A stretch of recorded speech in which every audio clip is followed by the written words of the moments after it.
Hangli sabo suncharo Hangli sabo hayungo Asuk tek to birman ba ang manha Hangli sabo suncharo Hangli sabo hayungo Asuk tek to birman ba ang manha Wansuk gwinay Mariang Jesus awi kulang ha Sunchar norok no satok nai Ani bagwi norok satok jak nai Wansuk gwinay Mariang Jesus awi kulang ha Sunchar norok no satok nai Ani bagwi norok satok jak nai Hamia bangaro kung manibay hamjak laima kairok laima pairuk sungcharo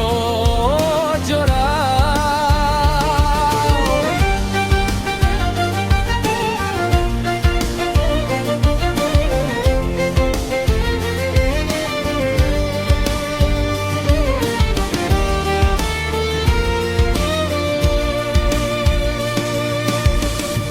Borok ni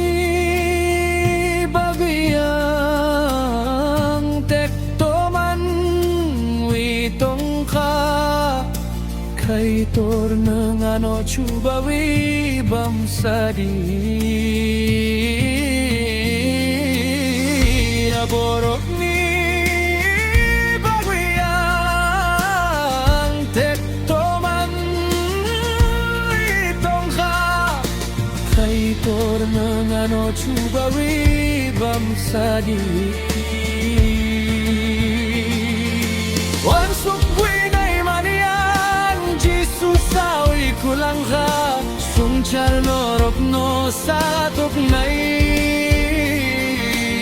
Ani bagwi norok satok jak nai Wansuk gwinay Mariang Jesus awi kulang ka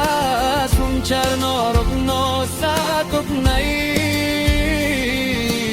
Ani bagwi norok satok jak nai Hami abang ruk kabaruruk kung manibay hamjak lay